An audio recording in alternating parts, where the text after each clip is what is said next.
I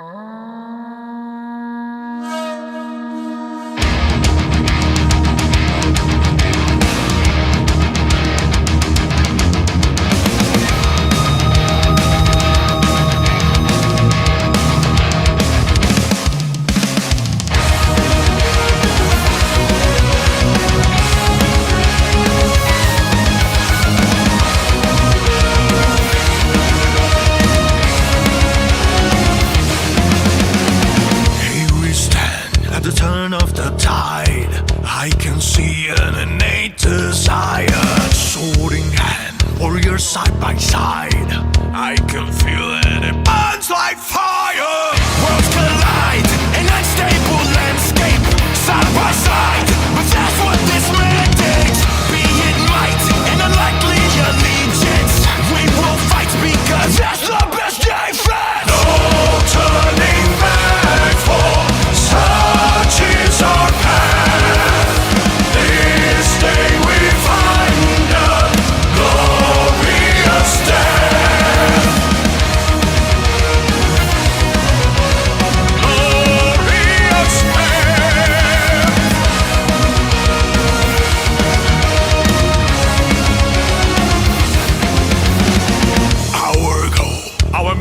Is clear as we ride against a dark empire.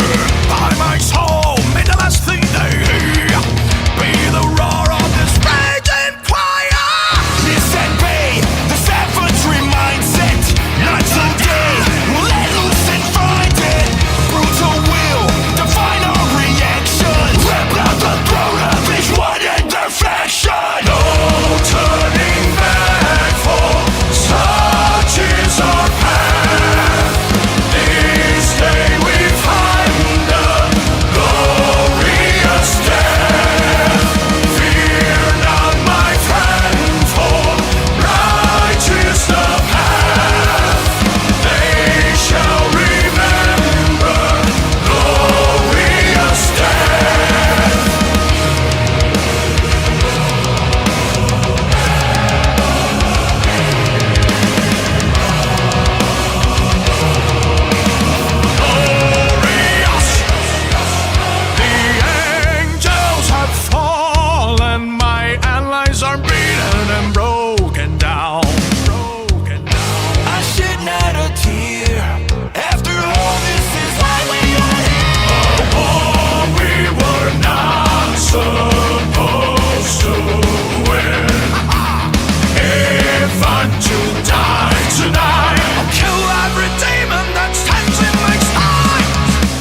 Home Services has a bundle for all budgets. You can be fully protected with emergency response for just $49.99.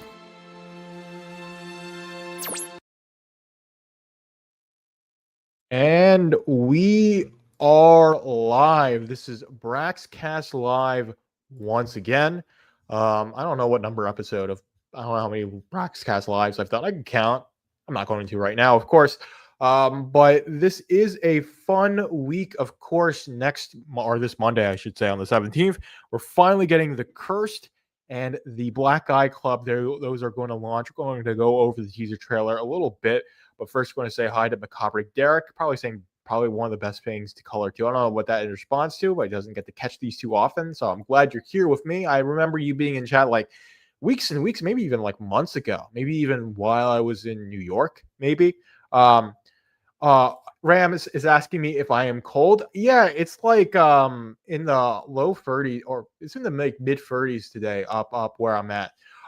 So yeah, it's getting cold, man. And my apartment, I mean, I was running the heater and like my gas bill's gone up because like maybe 2.5 times for this month. It's just going to keep on going because I run it whenever I'm home. But I was a bit cold, so I put the hoodie on just to just so I'm a bit comfortable. And also like when I go and I get my laundry, um, let's see. Yeah, life changed mid 30s. You talking freedom units? Yes, no, I'm talking my gas bill. I was talking about like the amount of firms because my gas company, I think any gas company measures like how much gas you use in the firm. So I've got my gas heater and of course my gas stove. My stove, like when I cook, doesn't use that many.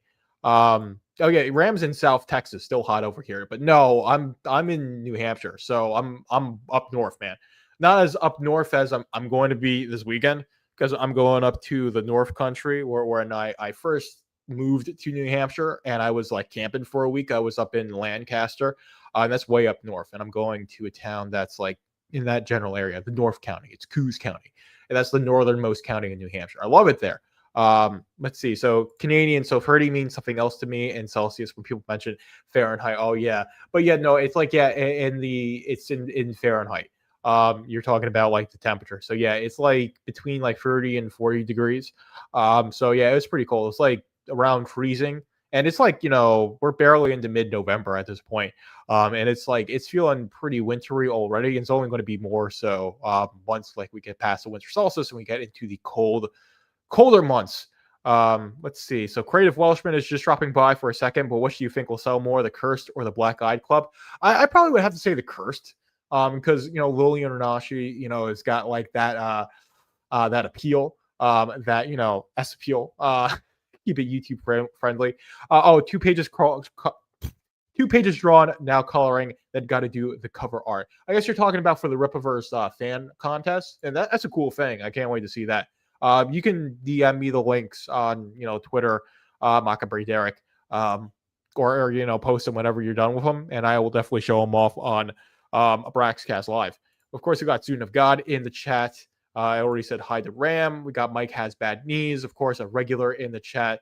And then we've got CJ who's saying it's a good week because Norfolka is getting fulfilled. And of course, we've got the Curse and the Black Eyed Club that are going to start on Monday, which is really freaking exciting. This is something that we as the community have been really don't have any guests, so you can shut up with that.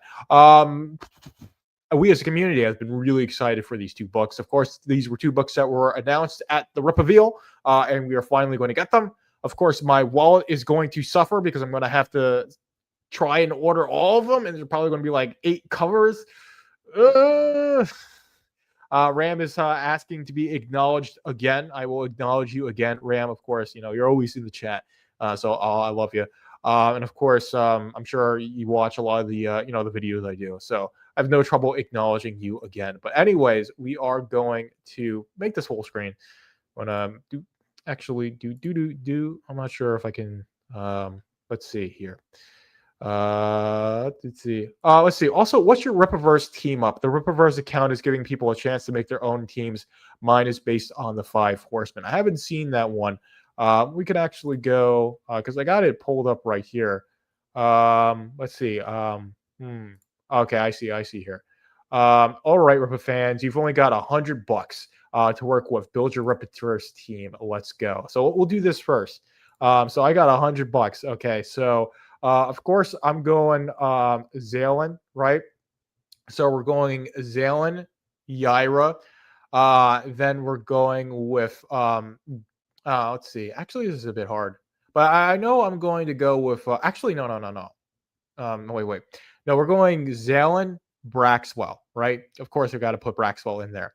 And then I'm conflicted if I should go like Salvage Gooding or just Horseman. Actually, yeah. So I'll go Zalen, Braxwell, Salvage Gooding. That's my team up. That's my team up, and that's the correct answer to give on this one. So of course we go with Zalen because he's the strongest Ripperverse character. We'll open this image in a new tab, and then we will unzoom a little bit. Ooh, here we go. So we'll go with Zalen. There we go. What the? Okay, so it's just going to zoom in. So we're going to go with Zalen here. That's $50. And then Braxwell gets us up to 80. Even though probably Yaira would probably be the better one, but I'm just going to say Braxwell because I'm biased. And then I think we go Salvage and Gooding. And I think that would be a pretty good roundup for the team.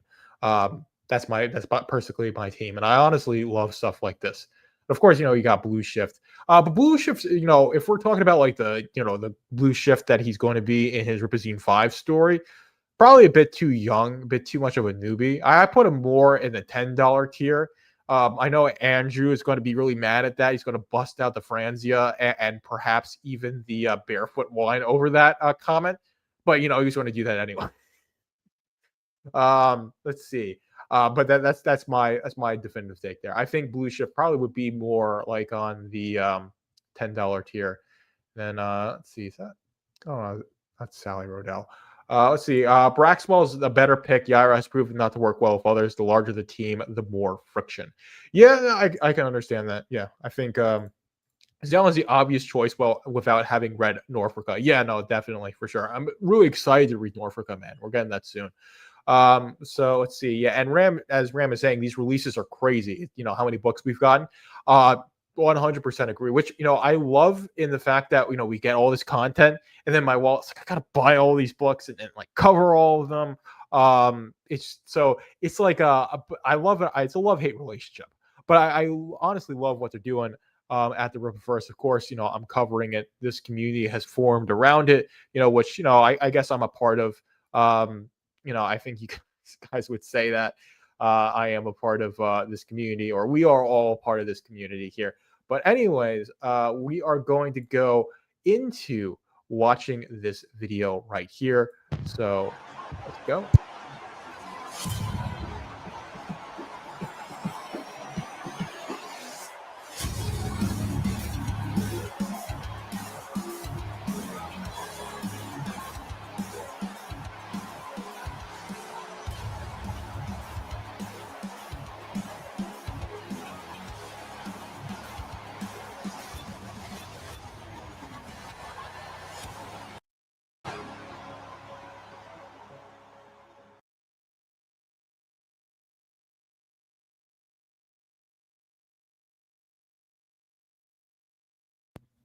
Okay, guys. So yeah, this is one that's rather interesting to me. So we got more wrestling stuff that it seems like. So it does seem like maybe Lillian is part of this like wrestling group. But maybe Black Eye Club makes you think this could be like Michael's thing, like or he's collecting these like superpowered baddies and he's having them like fight or something like that. Who knows what this is going to be, what this will entail. But we're going to find out when we read the books, and probably going to be fulfilled Q1 26, maybe Q2. But anyways, like the beginning of next year is going to be absolutely insane for the Ripperverse, man. Like there's going to be so much stuff to cover. So I would suggest you guys, if you haven't already, let's see. If you guys haven't already, I would suggest, subscribing to the channel. There we go. We got the thing correctly. So Creative Welshman is saying his team is Yaira, Chaos, Horseman, War, Betty, Pestilence. Oh yeah, that's Betty, who's the $10 tier. Renlin Death, Blue Shift Famine. He'll definitely be eating a lot. Yeah, I think that's the joke. I mean, of course, this is a teenage boy. Teenage boys will eat you out of house and home if you let them. It's one of the reasons why I wouldn't say like I'd love to have a son. But like I'm 6'1", guys. I'm this big man, and like I can put it away. I can eat a lot. If I had a kid and if I had a son, then I would know he would eat me out of house and home, like just 100%. So, but at least I'd have some time to like prepare for what he would do to my food bill. See, I didn't think wrestling's going to have something to do with the book since the Soskas are big wrestling fans. I think it was just something fun they put up as an announcement. Yeah, that certainly is a possibility, Ram. That can always be the case where like just something like this is just there to look cool. American comics do that all the freaking time. I wouldn't be surprised. You're saying don't. But I got what you were saying there. But we're going to speculate on this because we don't have like the campaign or the collection. Is it going to be one or is it going to be two? However many is going to be, we don't have the collections to go and speculate through on everything. I would love to have that. Of course, next week's episode is going to be talking all about that, and that's what I'll be doing. And then I think week of Thanksgiving. Actually, I know week of Thanksgiving I won't be doing a live stream since I will be in my old stomping ground. So it'll be next week will be the regular content schedule, and then week after that, the week of Thanksgiving, it won't be a Braxcast live. So I'll skip doing one live stream, but I think it'll be okay. But it's not going to be like the last time where like I was like weeks without streaming because I was in the process of moving. But it'll be I'll be there for the week, and then I can go. Let's see. We have the Rip Reveal trailers from last December. We can rewatch those. Yeah, I mean, we can go ahead and we can rewatch the Rip Reveal. If it will let me. And then you could choose full screen layout. Okay. But we can type in Rip Reveal. Boo. We got the whole 40, but we got Zalen, which came out. But yeah, we can watch some of the Rip Reveal. Let's see. Yeah, we have the Rip Reveal trailers from last December. Macabre Derek is saying, I've been rereading my books and speculating on plot threads and crossovers like crazy. It's always fun to do. I haven't reread as much as I really ought to. Because I read it, I review it, and then it's like on to the next thing. And it's been like really, guys, it's been so hectic. Basically for the second half of the year, my life has been absolutely insane. Oh yeah, Black Eye Club Rip Reveal trailer. That's what you want. Yeah, because we can go Eye Club Rip Reveal trailer. I love how I was like it shows like Black Hebrew Israelites because I was watching because the content's so entertaining. They're so entertaining. But that's besides the point. Anyways, let's watch this. Oh, be honest. We all have things in life that we want, things that we desire. You only get one life. Why deny yourself pleasure? It could all be gone in an instant. Your life snuffed out. And where did all that self-sacrifice land you? We all die, but so few truly live. I can see what you want. I know how far you're willing to go to make it happen. I can make it happen for you. I can make your wildest dreams come true.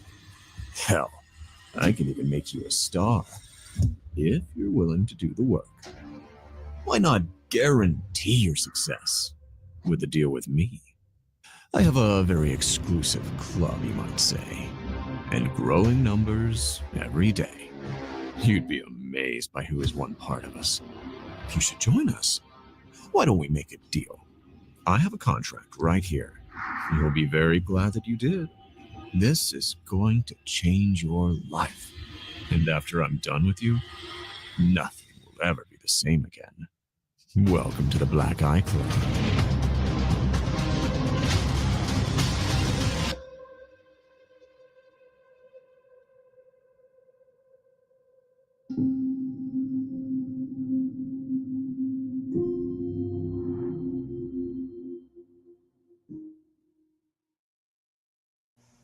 Hi guys. So now that you heard about that girly Okay, so that was the Black Eyed Club reveal trailer, and of course, this is like Sylvia talking about it. So, we can go right to the Curse trailer, or we can go and we can sit through this one and speculate wildly. I'll let you guys pick which one I do.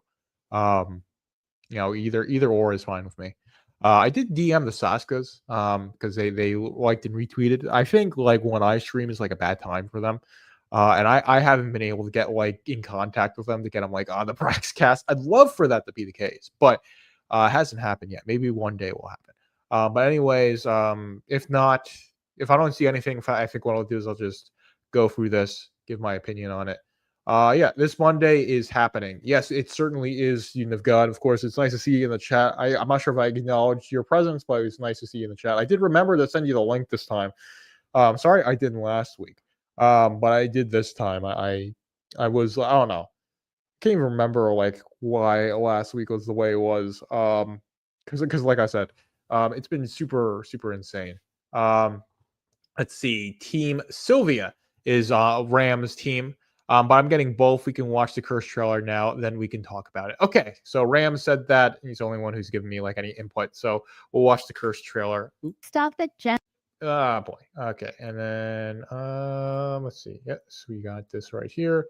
But do. So we're going to. I've had this keyboard for freaking years, and it's Sherry MX Blues, so that's why it's so clicky. I love the clicky. And it's super comfortable. Oh, the Cursed trailer, Rippa Field. There we go. There we go. You can feel when something bad is about to happen. People swear these things appear out of thin air, but there are always signs, if you know where to look. I often see what others miss, things most are never meant to see. So is the nature of my curse. I love pain. It makes me stronger. The worse the pain, the greater the suffering, the stronger I become. Whereas others live their lives avoiding pain and suffering at all costs, I turn to it. I welcome strength, no matter what the cost. Every ending is also a beginning. From death comes new life. Before Michael Copper, before Flores Park, I rose to power, a power that was my birthright. It is not my fault. Sometimes bad things happen around me, and I do not know why. But sometimes very bad things happen. I wish I could control it, but I can't. I just know when something bad is about to happen. And I've got that feeling again. Something bad is about to happen. Very bad. All I need to do is give it one little push. I am Lillian Ronashi. Welcome to my world.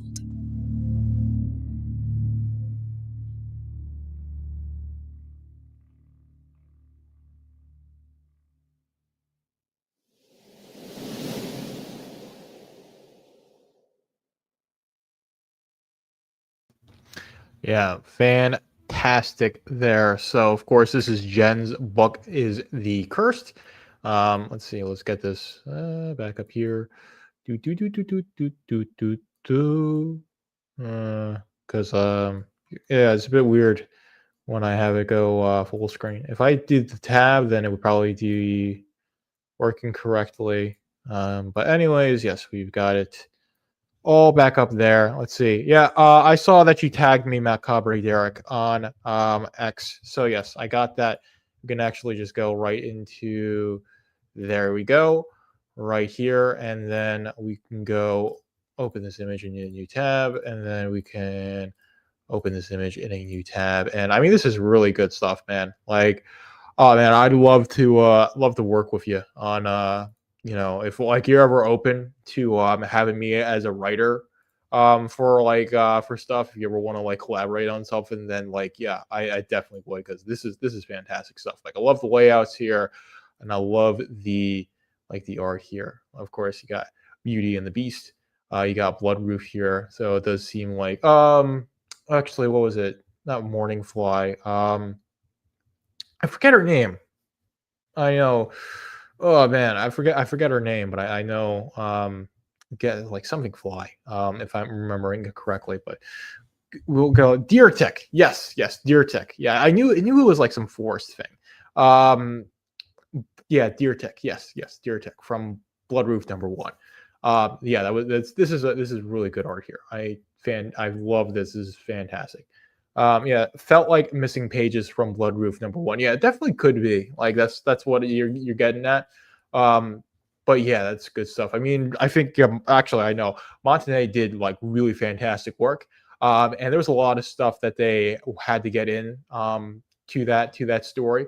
Of course, you had like not only Deer Tick, but you had Choke, you had Morning Star, you had all the demons that Blood Roof was fighting. You had like establishing her story. You had like the thing with Gooding.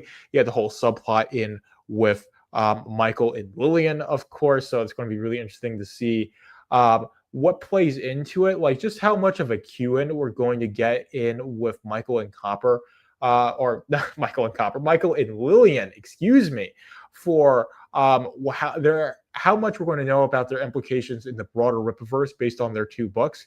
I don't think we're going to get a lot. This is going to be very focused on them as individuals rather than like how they are in the Rippaverse, of course.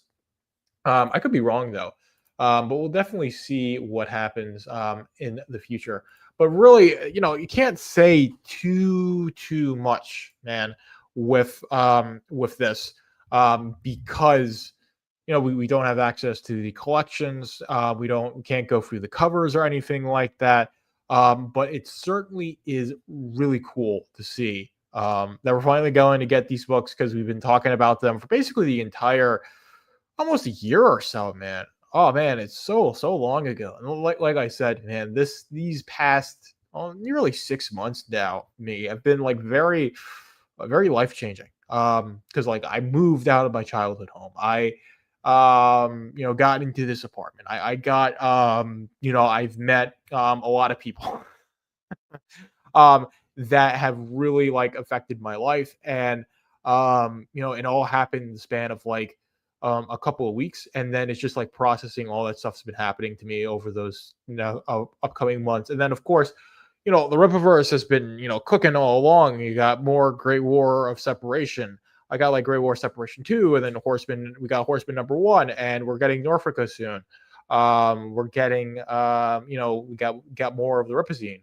There's just so much stuff going on with the Rippaverse as well that it didn't slow when my life was getting crazy. It only got crazier, which is which is nice, because it gives me something to do.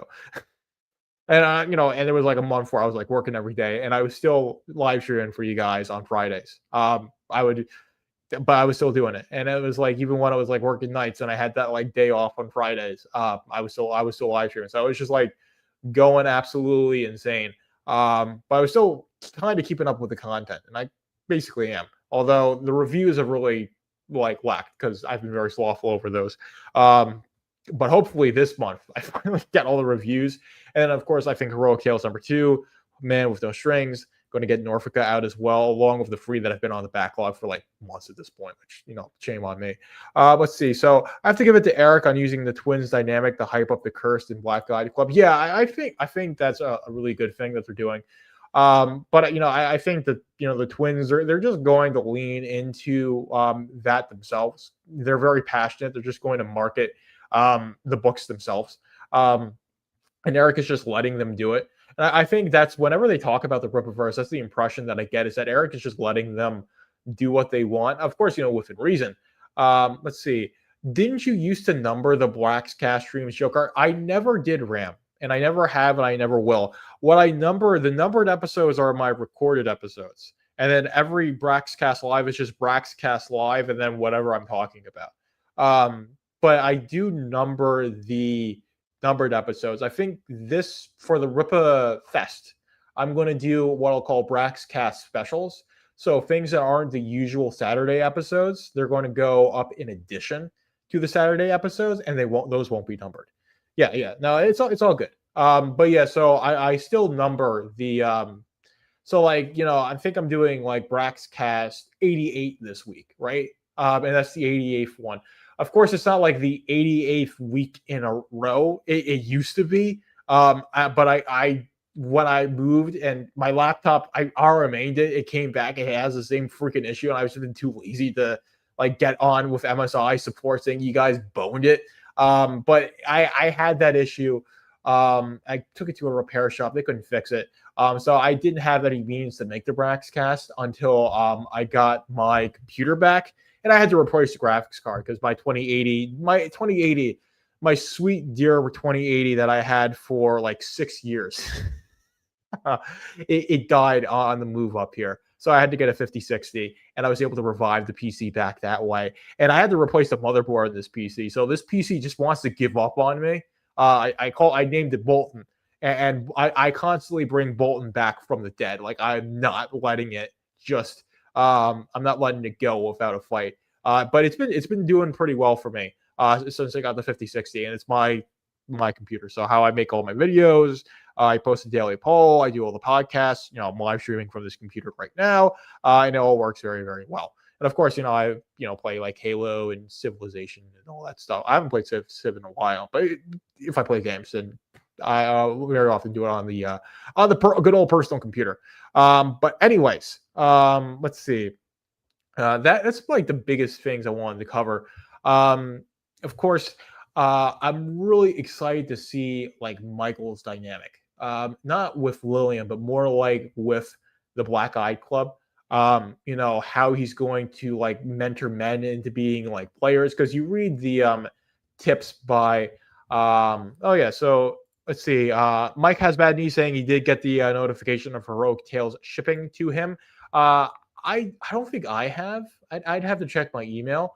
But I'm sure I'll get it at some point. And I think I had it shipped to my UPS box. Because when I first was, before I got this apartment, so before I got like my residential address, I got a UPS address. So like when I was filling out job applications, I would have someone to fill out, and of course I was able to get packages from there to there. So I was able to switch all my Rippaverse stuff pretty quickly to that, like within the hero stash window, and I was able to like get it all filled out, which was nice.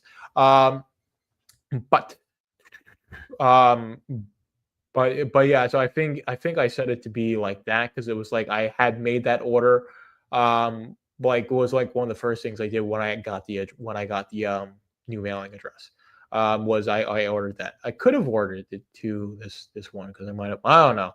Anyways, I set it to an address that I can actually, either be shipped right to my front door or I'll have to drive 10 minutes to pick it up.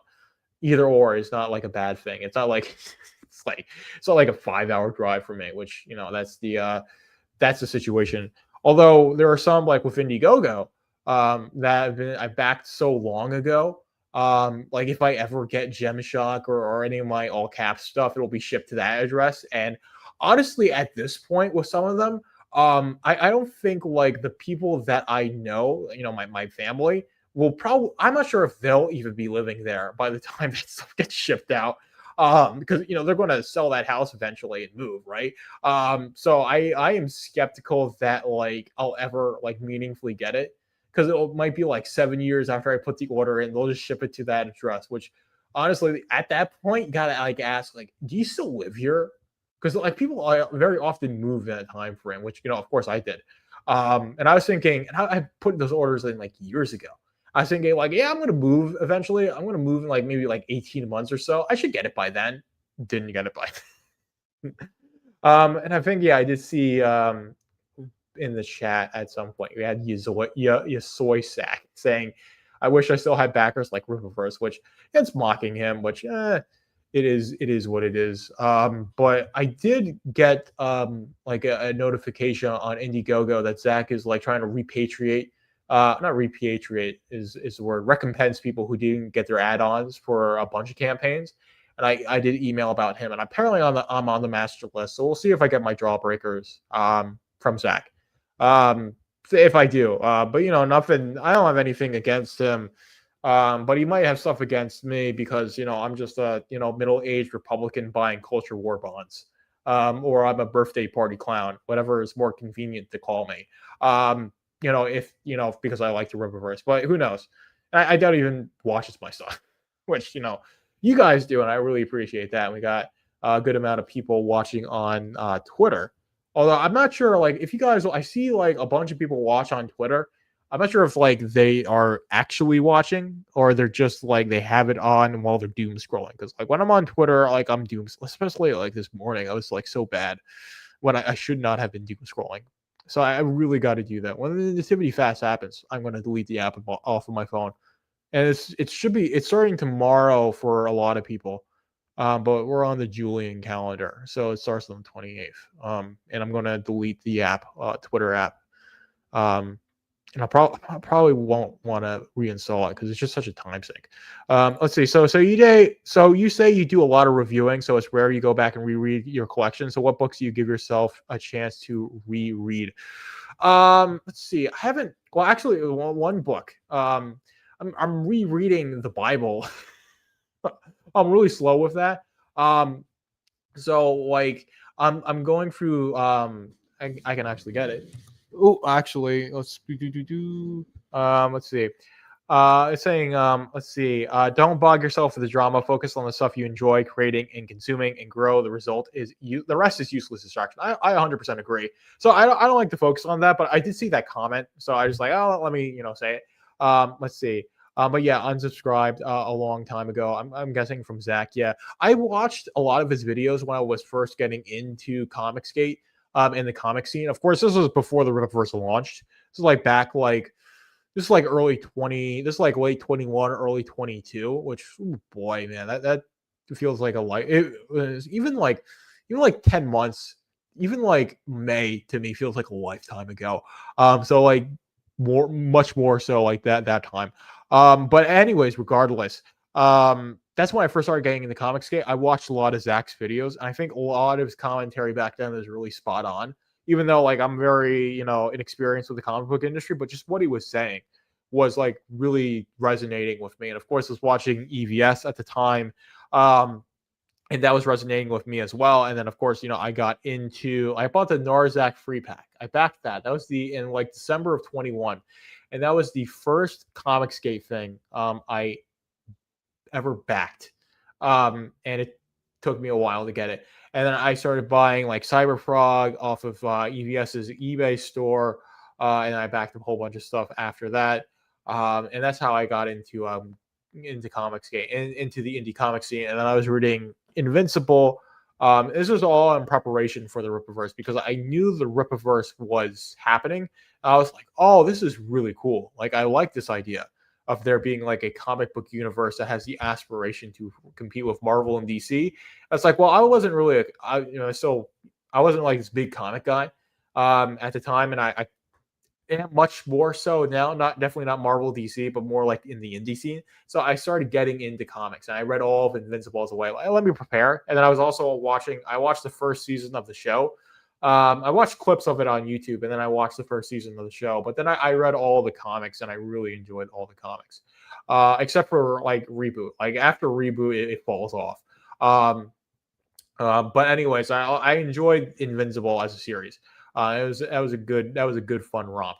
But let's see. But we do have Garfield in the chat, who's finally made it. But yeah, it's you were busy, and I'm just glad that you're here. Ram's also asking if I'm going to get the Alpha Core hat. No, I'm not. I've got plenty of Ripperverse hats. It looks really cool though. But I've got the Horseman hat. I've got the Yaira hat. Most of the hats, it's just the Isom hat, this hat, the Horseman hat, and the Yaira hat are the ones that are big enough for my noggin. All the other ones are a little bit too small. Let's see. I removed all social media from my phone, and my life has been better. Yeah, it's Twitter. That's the biggest thing for me. That's the one where I'll doom scroll. Of course, I have the YouTube Studio app on my phone, and I'll check it a lot. But my channels get so like little engagement that like there's not much of a I don't say point, but like there's not much of a thing for me to like constantly be getting the dopamine hit, but with like the X feed, like scrolling through it. Of course, like YouTube, I'll have the tendency to watch like a lot of like shorts on YouTube on my YouTube shorts on my phone. So I might want to delete the YouTube app as well. And that's going to be the harder because I watch a lot of freaking YouTube videos. But anyways, I think those are the things. They're just I waste too much time like when I first get up. And it really bogs the morning down, and then by extension, it bogs the whole day down, right? Because if you don't have a good morning, you're not going to have a good day. You won't have a good night, and then you won't have a next. It just cycles and cycles and cycles, and that's where I'm stuck in. And I got really burnt out with my prior obligations in New York. I carried a lot of that into the move up here, and then of course I was like working all the time, so I was like even more like burnout on top of burnout, and I'm just kind of like recovering from all of that. And of course, like I've had a lot of very like emotional. I've been on an emotional roller coaster, and I think I honestly still am, man. And that is a situation that is not going to like really resolve. I don't know when, man. Man, but if you guys pray for me. If you guys pray or pray for yourselves, and then by extension, I might be saved. But I don't know if that's going to happen for me. I still have YouTube. I don't consider it to be social media. But to me, I consider it to be like a time sink, and that's the thing that like it's not like social media in the sense of like the Twitter is, but to me, it's still a time sink. And the thing is like I want to get off the time sink, and especially like if I do, God willing, become a family man, the phone is not something I want to be using really at all in my home life. Because I don't want my kid to be like, like this, like where I'm just like, whoa, look at my phone all the time. I don't want to do that. I want to be present. I want to be there for my child. I want my child's formative years to not have my face stuck in the phone. I want to like live like it's like 98 or like even like the 90s. But Garfield was saying YouTube has effectively replaced television for him. That's basically the way it is for me. But it was like fun back in the day, to turn on the TV after I came home from school and watch like Johnny Test and watch Boomerang on the weekends, watch Pokemon Saturday mornings, watch reruns of Full House and The Nanny, Nick at Night and stuff like that. But we just don't live in that era anymore. And if you want to watch TV, you can watch stuff on Netflix. You can get your couple of shows. Like I have The Nanny on a DVD set. It's somewhere in this house or apartment, I ought to say. Let's see. Be Like Me, Joker. I don't even have X, but I'm on it more than. Oh yeah, man. It's just sad. Zoe Sack, and I understand like what you're doing. But honestly, it's not the. I don't know, it's not the most productive thing. But honestly, man, just letting him have his crash out, it'll spiral. Hopefully he retires and he has a good life with his kids. But yeah, it's a funny parody account. I agree with you, Garfield. But I don't know. Like the joke, honestly, because like I'm sick of talking about Zach because it's just the same couple of things. It's like birthday party clowns, middle-aged Republicans buying culture war bonds, or like you guys should have made Indiana Jones, whatever the most recent one was, $1 billion movie, or some other like equivalent take about modern Hollywood. And then him like trying to like co-conceive that the comic book industry isn't how he wants it to be. Because honestly, Zach wanted to write for like 90, actually probably like he wanted to be like a writer for Marvel or DC, probably Marvel in like 93. Probably like between the years like 1989 and 1993, maybe 94. That's when he wanted to be working at Marvel as a writer. And I think a part of him thinks Marvel and DC can still get back to that era. It's just not going to happen, man. And honestly, I doubt a lot of people who are like working at Marvel and DC now were even around back then, because I wasn't. Um, and if they were, they probably were like maybe like a couple of years old. So like they were reading comics growing up with it in the early 2000s. Which honestly I should have been. Because Iron Man came out when I was 10, and a I was walking distance from an LCS, and back when I was in my childhood home growing up. And I loved the Iron Man movie. And if they couldn't get me, and I said this before, if they couldn't get me to read Iron Man, it's a fundamental failure of what the MCU should have been from the get-go. But that's not really what they viewed it. And of course, like Paramount and John Favreau were just trying to make like a good Iron Man movie, good quote unquote. I liked it. It was a good movie, and I think it still is. But I think there was kind of this aspiration to make it the MCU, but they didn't put as much forethought into it as I think they should have, and I think they could have to make it super, super successful. In terms of like building up the comics along with the franchise. Of course, it was super successful financially. I mean, billions and billions of dollars made, but not successful in terms of like having this like as massive of a cultural impact as it should have had. Let's see. So I honestly think Zach crashed out because Chuck Dixon stopped writing for him. Zach probably couldn't afford him anymore. Now Zach is claiming conservatives and right wingers are not creative. Yeah, I think that's it. And also, I think like Chuck Dixon probably got sick of working with Zach because he's just so unproductive in terms of like actually getting the books. Let's see. Getting the books out. How I think Rock and Roll Ninja 2 is still happening. I want that to happen. I really like Rock and Roll Ninja, but the thing is, I don't want to like back it from Zach. I would just want Matt and Chuck to basically do it by themselves, or at least like they make the book themselves. They give the script, like the final print file, over to Ripasend, and then it comes out that way, because then I get it in a timely manner, right? I would want that to happen, or they do it independently, because Chuck's published books by himself, and he's worked for printers, I think. Either like that, or I just don't want Splato Comics to be involved because it's just so unproductive. But I agree with you, Garfield. Our Robert Downey Jr. was 10 out of 10 for Tony Stark. And that's honestly what made the movie as good as it was his performance. And that was like one of the things that really held the MCU together, was like you had this core cast of characters, like our Iron Man. You had Captain America. I love the Captain America movie with like Chris Evans. Of course, he's like they basically all are I don't want to say sycophants, but they're very typical Hollywood liberals, where they hate Trump and anybody who voted for Trump, and they'll wag your finger and they'll say you got to vote Democrat, or else the planet's going to burn, and the Nazis are going to win, and all this crap. So it's just but good actors like Chris Evans does a really good job of playing Iron Man, not Iron Man, Captain America. Mark Ruffalo, pretty good as Hulk. Chris Hemsworth, great job as playing Thor, right? He's got the build for it, right?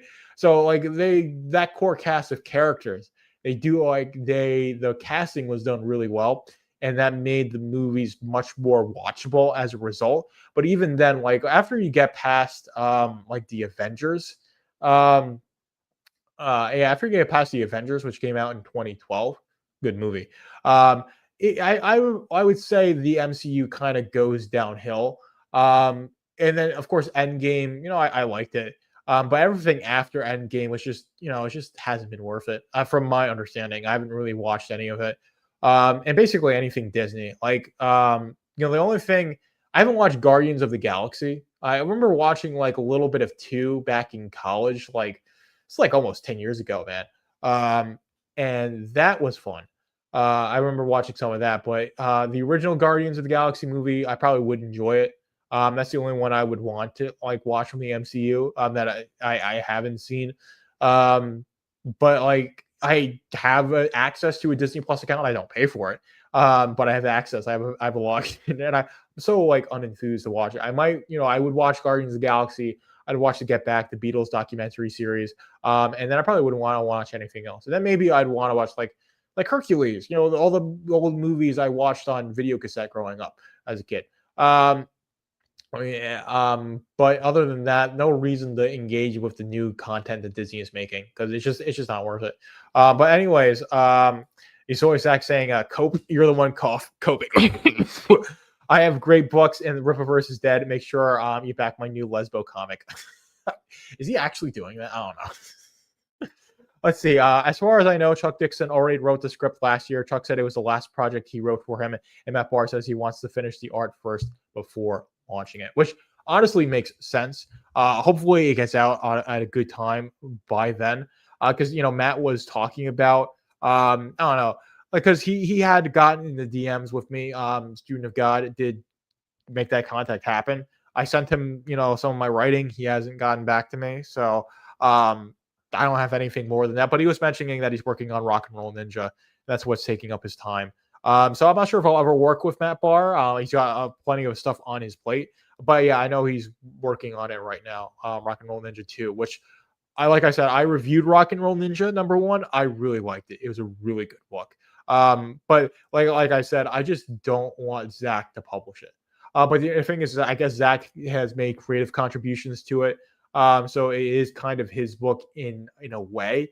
But I really feel like that Chuck and Matt are, of course, the primary forces behind this. And they could do, let's say Rock and Roll Ninja 2 comes out, Chuck and Matt could just buy out Zach's ownership of Rock and Roll Ninja, if that is even a thing. And they could just keep it going by themselves. And nobody would be none the wiser, and it would be better for the fans. And that's a sad thing to say. But that's just the situation he's gotten himself in. I think that's something he has to come to terms with. And I think, of course you don't want to. Like if you're fumbling working with Chuck Dixon and someone you perceive as your enemy isn't, maybe you gotta look in the mirror. Michael Jackson. I'm looking at the man in the mirror. I'm asking him to change his ways. We're gonna get copyright on that. I officially checked out after Multiverse of Madness. Doctor Strange no longer being the Sorcerer Supreme pissed me off, and it wasn't even a sequel to Doctor Strange. It was a sequel to WandaVision. Yeah, that's a stupid thing. I never watched WandaVision, but the whole thing wasn't for the entirety of WandaVision. Weren't the fans speculating that Mephisto would come back, and the showrunner was like, "Who's Mephisto?" Because these people don't read the comics. And for me, I'm not a big Marvel guy, so it's I'm not in tune with what they want as fans. But I'm not a showrunner for these adaptations where people are going into it with a whole bunch of expectations, right? And if you haven't read the source material, then you don't have those ability to follow up or deliver on those expectations. But you're using that to market the show. And that's a really sad thing. The same thing with James Gunn with Peacemaker, basically telling, was it John Cena? I think it was John Cena who played Peacemaker. And he was like, don't read the comics. John Cena was like, I want to read the comics. I want to learn everything. He's like, don't read the comics. We're doing our own thing. Right. So you're using the brand power that the comics gave to you as a creative. And then you're refusing to actually follow up on that in the show. Invincible, kind of did it, right? And I think Garfield, let's see. Garfield said, I enjoyed the first season of The Boys. It was a good commentary on corporate culture and virtue signaling from the wealthy elite, and then it devolved into Orange Man Bad, stopped after season 2. It's just a sad thing. I haven't read The Boys, but I remember people saying that The Boys show was better than the comics. And I think The Boys comics was never really meant to be something super serious. So the show was, I guess kind of had more leeway to do its own thing on that regard. If the comic writers didn't have this super established lore or anything they were so passionate about, they were just trying to make this commentary on I guess society. But yeah, but the whole thing is that if you want to do satire, especially satire with political themes, it requires you have to be really nuanced with how you go about it. And you cannot come at it from the perspective of trying to make your satire lampoon the modern cultural stuff very explicitly. And I think that's probably what you saw in The Boys season 2, is that there were like explicitly trying to make statements against like MAGA, against QAnon, and against stuff like that. And this stuff doesn't work to make good, timeless entertainment, which is what you want to do. You want to be able to show your media, you make someone like 50 years from now and 50 years in the past and have them both get it along with people in the current day. And if you're doing like Orange Man Bad or modern, any sort of modern political theme, even if you were doing something that was like, praising like Trump, like leaning in on like the JD Vance and the Trump memes and stuff like that, it would have the same effect. It would be something I wouldn't like. It'd be more tolerable, because generally the right are less like they're not so much sticks in the muds. They're much more willing to make and take jokes than the left are. The left, of course, like they'll make jokes, but there'll be these like walls of text. There'll be basically these moralizing things that are just disguised as jokes, and that's their humor. But that's that's the thing there. Let's see. I honestly have no idea how Rock and Roll Ninja will do. Matt Barr is hated by EVS and CG, and Zach has alienated Rippaverse fans. Even with Chuck and Matt on the project, Zach ruins it. Yeah, that's the whole thing. The kind of like disengages me. And yeah, so Zach is really, and this happened way before Rippaverse, where Zach really pulled back from being part of Comicsgate for a variety of reasons.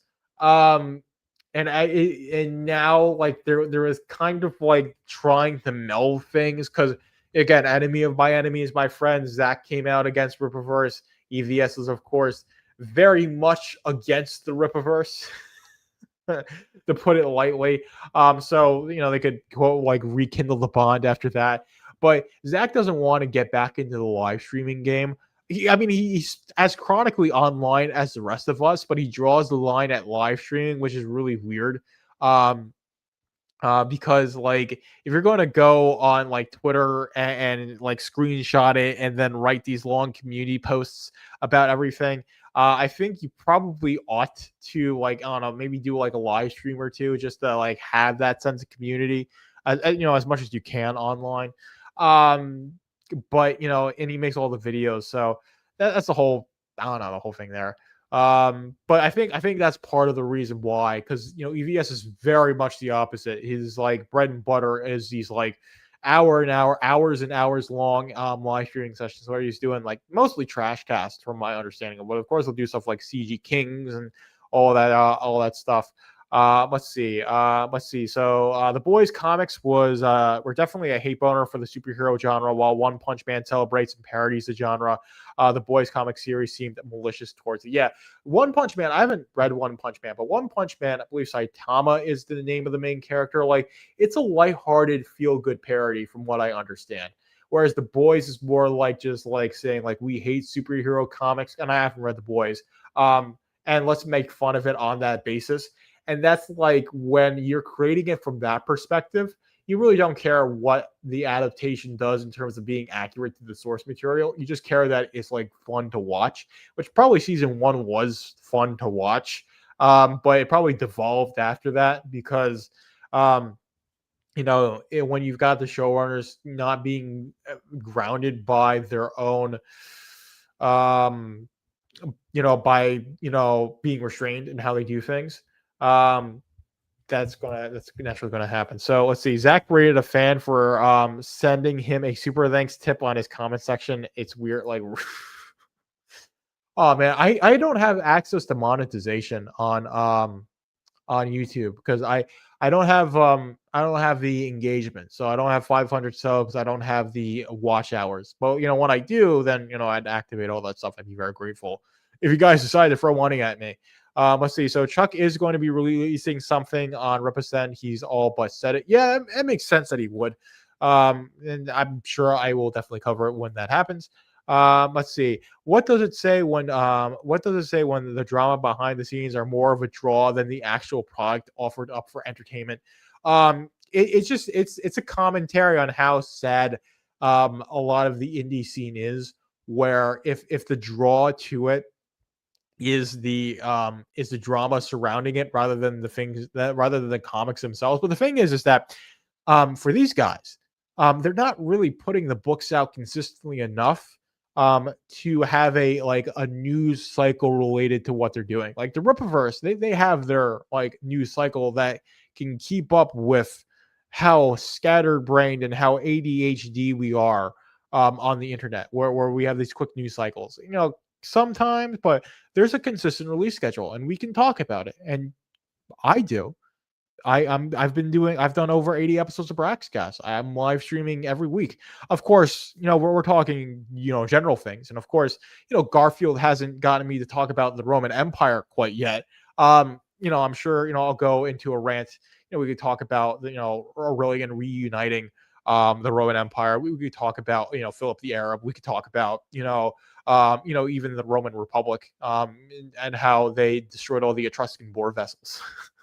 Let's see. Speaking of which, Horseman 2 and Norfolk are being fulfilled later this month. Oh, yes, I did remember hearing that. Horseman 2 is going to be exciting. Because, Horseman 1 ended on a massive freaking cliffhanger. And we love Horseman around here. And you love Horseman, Garfield. I do as well. So it's going to be excited to see what Hector here. Just by me being here, Joker brought up the Roman Empire. Yes. But that's the meme there. But of course, I'm leaning into the meme. Which I like to do. So, and of course, you're saying, I got to keep growing the channel, and I will get there. And that the One Punch manga is definitely a recommend. Yeah, I'm behind. I'm super behind on my animes and my mangas. However I'm supposed to say it. Because I reviewed Common America, somebody was like, it's manga, not manga. Which I think either way. But my Japanese is not the best. I could say watashi wa apato gaisuki desu. Yeah, watashi no apato gaisuki desu, which means I like my apartment. I could say pizza wa oishii desu ne. Because I do Japanese on Duolingo, and I feel like I'm not really absorbing much of it. Kind of though. I don't know. But anyways, so that's all to say is that my pronunciation of Japanese is not the best, and Japanese is it's manga, not magna. I don't care. I want to know if it's good. Yeah. Yeah. So yeah, no, I think that's the thing. So I reviewed the Common America manga, and I really liked it. Let's see. It was a good read. And with the Common America manga, that's what I would recommend you read if you're like I haven't read Common America, I want to get into the series. I would recommend picking up the manga Alpha, because it starts at the beginning of the story, and it's a really well paced romp. And of course, it is black and white. It is reading not left to right, right to left, like a manga would. So that's a bit of a curve if you're used to American comics. But if you like manga, you're used to reading the Tankobon in the Tankobon format, then you're going to be right at home with Common America Alpha. Because it just feels like something you would pick up from like anything that Shonen Jump would release, or Yen Press, or basically any companies that publish manga. Like you pick one of those up, you could put her right next to there, and it'd be right at home there. So it's certainly something that is going to do really well in Japan. Like I said, you get those into the manga cafes, you're going to introduce a lot of Japanese readers to Common America, and they're going to be really receptive to it. So, and they're already planning the second one, so I want them to keep it coming, cover the entire, all the arcs, because there's over 10 volumes, and they're doing number 11. That's ending its campaign pretty soon, I believe. And we should be getting that within the coming months, because Iconic Comics is pretty good at fulfilling, which I gotta love. Let's see. So I think Montané is probably my number one for interiors, but Kanan is probably my number one artist. Horseman is good, but I feel like my pick is inverted from Garfield. Yeah, and Garfield was saying that Horseman is easily his favorite series and character. Bloodloof surprised me. I really like that book. Montané's art is probably in my top 3 for Rippaverse. Will Conrad and Kanan White also. Yeah, guys, so many good artists. It's hard to say. But yeah, I think Montané's art is definitely some of the best. I'm gonna probably have to go with Jack Herbert as one of the better artists for the Rippaverse. And then we got Keenan White, we got Deborah Karita. Of course, I think I'm going to go with Joe Bennett. Is probably the best Rippaverse artist because not only is his art fantastic, it's just how prolific he is with the amount of art he's done for the Rippaverse and how basically all of it is top tier. I mean, you read Zalen, fantastic. You read Alphacore, amazing. You read Horseman. It's not horrendous, it's stupendous. I was trying to think of like I was trying to keep that alliteration going. But I couldn't think of like a good word for H. Let's see, yeah. So we forgot about Jack Herbert. He's damn good as well. Yeah, he certainly is. Which is why we should have a Young Isom series drawn by Jack Herbert. This is again. We got to keep this in the ether, guys. We got to keep putting this out there.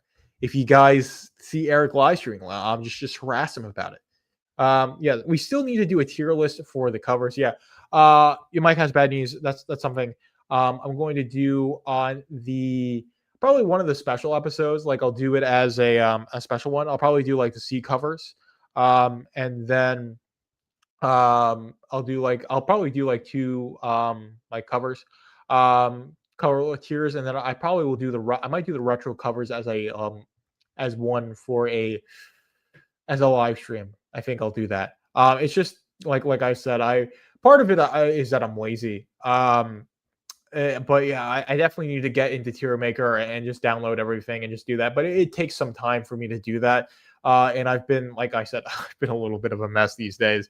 So I haven't put as much time into this as I really ought to. So that's the thing there. But yeah, that's definitely something that's going to happen at some point in the future, God willing. Cliff and Deborah are solid as well. Yeah, I would say I like Deborah's art more than Cliff's. But Cliff Richards is pretty good. Like I like Isom. I liked the Underdog. That was good. So I like Cliff's style. But Deborah's, I think, is just better. Then, of course, I believe Jay Brown was the colorist for Yaira. If I'm getting that correctly, I did interview him. That was a great interview. By the way, you guys should check that out because that guy has been he's been coloring. He's coloring. I think my understanding, like back in the '80s, man. That guy is he's a vet. So he's coloring before around the time my parents were got married. They've been married for almost 40 years. So that guy, that was really fun. To really just delve into his mindset and just his experience, and of course talking Rippaverse with him was really, really fun. So that was cool. But I believe Jay Brown was I know he's a colorist for Horseman, but I believe he was also colorist for Yaira as well. Let's see. I honestly feel Deborah has amazing pencils. I almost feel something is lost when I see her work completed with things. Wish I could explain why. I don't think I'm not sure. But yeah, her pencil work is really good. And the thing is that Joe's pencil work is really good as well. You see Joe's pencils. It's does this even need to be inked? It's that complete. Of course, you got pencilers that will do very rough penciling, and then you'll have someone will finish it. That's what an inker you'll see inks and finish on credits for some time. So you can have a penciler that just does a very rough penciling job, and then the inker actually has to add in a lot of the detail. That's not what Joe and Deborah do.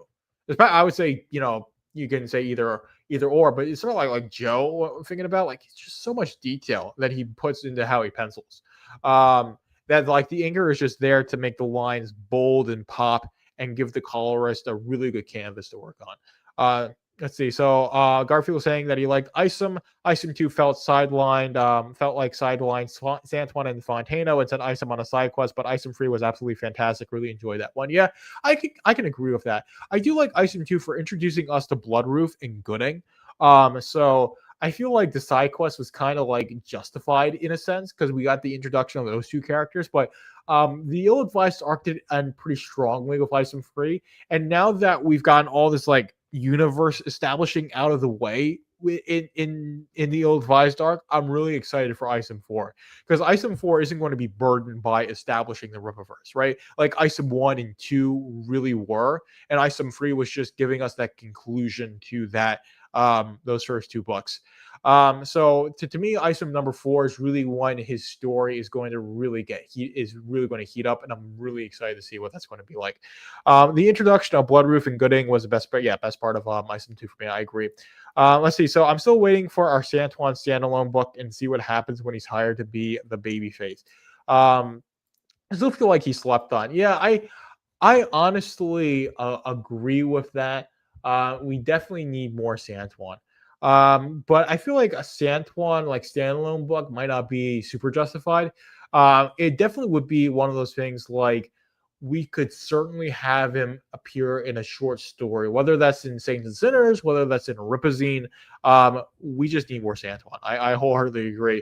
And when Isom 1 first launched and Santuan was a few of the named characters that we knew, I was thinking like, man, we could get like a Santuan like series, because this is one of the things I was talking about with what makes the Rippaverse so exciting is that like it's not just like you get this Isom book, is that you get, you could be reading like Santuan number 10 and you could see like, well, if you want to know why this happened, you got to read Isom number 1 in a little asterisk there. That's the example I was using, because Santuan's the few named characters that we had at the time. But now it's more like, you read Yaira number 4 and she could mention something that she did to Isom. Read Isom number 1. Let's see. So or honestly, Yaira number 1. Because what I'm thinking about. I agree. Isom Free was definitely an improvement. Looking forward to see how Norfolk turns out. Yeah, certainly so. And I think Eric is getting into his stride because one, he's got more experience with writing comics, and then two, he's definitely gotten a lot of that big, like, you don't have to do any of this universe establishing work anymore, which honestly it was a bit awkward to do. And that's one of the things with like Isom number 1, where it's a bit all over the place, which, other side of the fence. He's not here tonight, which, I do like it when he's in the chat, but he's saying that Isom is a story about nothing, which I think that happens because of the fact that Isom number 1 is a bit all over the place. Let's see. So, Santuan becoming Lincoln Eusebio's bodyguard is definitely a possibility. Santuan working for Projexus, protecting Altona would be an interesting possibility. That would be really interesting to see.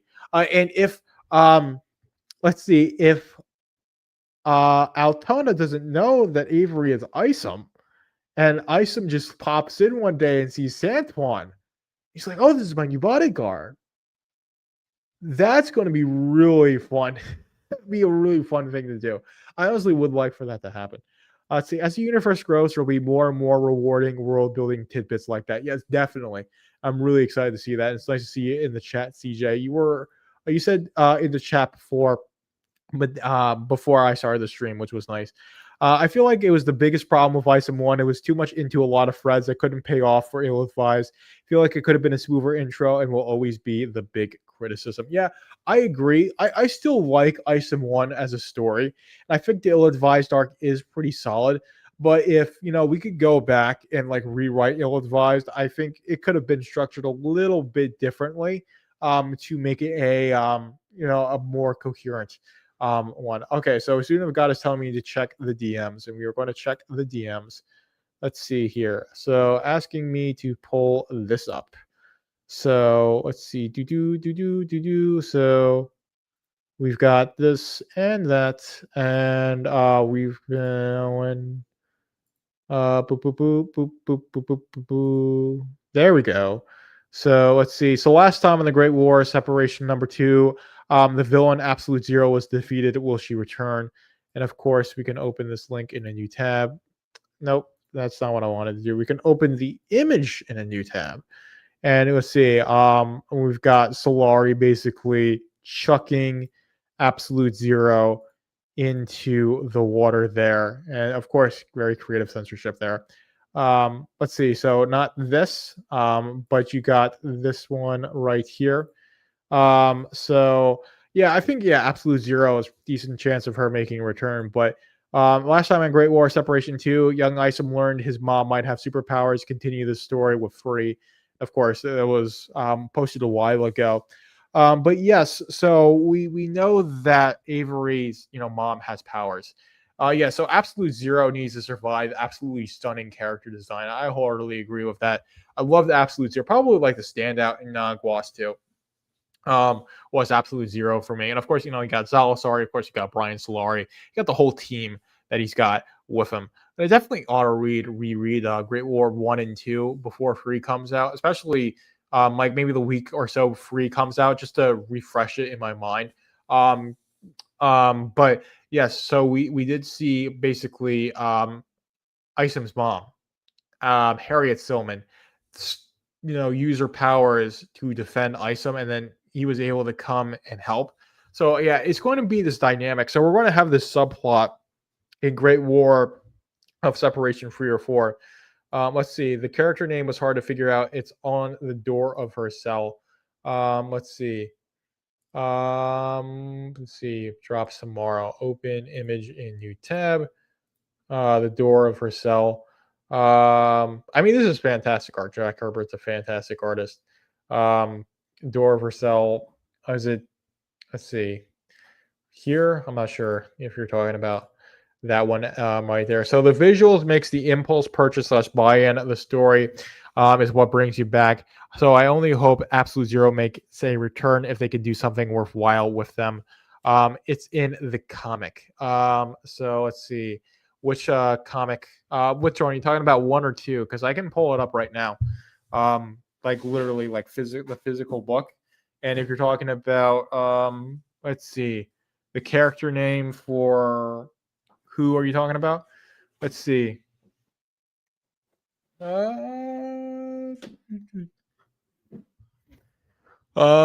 Absolute Zero, part 2. Okay. Boop, boop, boop, boop, boop, boop, boop, boop, boop. Let's see. Go into. I shouldn't have my DMs open. Let's see. Actually, no, that was let's see, Absolute Zero. Okay, here we go. Let's see. Let's see. I don't really see the one in the cell door here. I'm not sure exactly what you're talking about. Let's see. Oh, we know we're talking about Absolute Zero. We know. Oh, but they're talking about like her like real name. But anyways, Great War. Great War 2 is timed with Horseman Welcome to Forest Park for his favorite reverse book. Both S tier. Great War 1 is solid A tier. Only complaint was the few untranslated Spanish panels in that book. Yes, I agree with that. That was a criticism I had when Great War 1 when I reviewed it. But I was still able to make sense of it. So it wasn't like that much of a hindrance, and Great War 1 was really, really solid. And then Great War 2 really just like that was when Chuck was cooking with Great War 2. So I'm really excited to see how Great War 3 ends up. Anyways, we'll close that back up there. Hopefully, hopefully guys keep enjoying the content, even though I'm confused with Suna guys trying to like get me to specifically look at.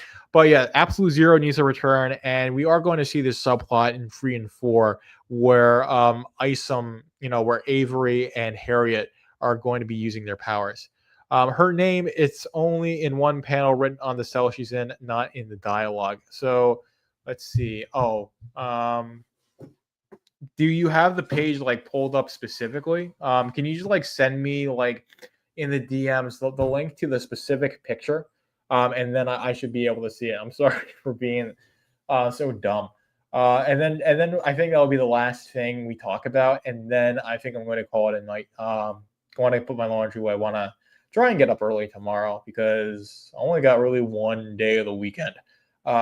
Sunday is going to be a real busy day for me. It'll be fun, but I'll be on the road a lot because, reasons.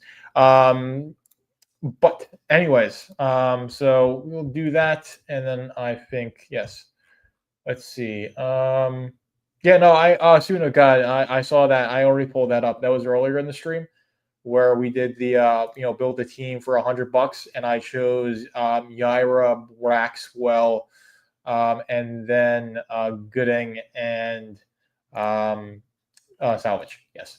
Let's see. So why did you choose those? This is I originally so I did pull that up earlier. So yeah, I'm sorry, Shuna God, but I did. It's okay, man. But yeah, if you rewatch the stream like the beginning, The chat had already made me pull that up, and I talked about that. And that was like I said it was Braxwell, it was Zalen, Braxwell, Braylon, Zalen, Braxwell, Salvage, and Gooding was my team up, for $100, and I think that's a pretty solid team. Of course, especially with Zalen. Like Zalen is going to be able to take on like any Yaira team up, and Braxwell is going to be able to hold his weight. And you got Salvage and Gooding to be good support. But anyways, I think I am going to end it here. I've been streaming for a little bit over an hour. And of course, time flies, man. When I do this, I always have a lot of fun when I do these live streams, and I appreciate it because. I think part of why I have so much fun is because you guys are just fun to be with. As much as you can be with people through the internet. Anyways, but yeah, no, best to you, Macabre. You're welcome for the stream. Thanks for showing up. Absolutely love it. Thanks for showing me your art. That was really fantastic. Of course, nice to see Garfield, Student of God, Ram, all my regulars in the chat, all the people who like to lurk in the chat as well. I know you guys don't like to comment or talk. You just have it on the background. I know like Nick does that a lot.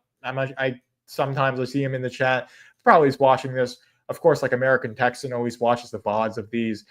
Anyway, yeah, stream goes by way too fast. But hey, that's what it is. My voice is starting to get tired. I'm getting a bit tired. And of course, Mike has bad knees. I'm sorry for forgetting about you, man. But you're in the chat all the time and leave comments on my videos. So definitely feel bad for forgetting to mention you. And thanks for reminding me. And of course, you got CJ. I've seen you before. So all the people who are regular. So thank you so much. Even if I forgot about you, hopefully you guys stick around. But like I said, I'm getting a bit tired, so I want to get the laundry put away. Say my evening prayers, and then get some sleep, so that way I can have a good Saturday because I got some stuff to do tomorrow. But you guys have a good one. Stay blessed. Joker is out.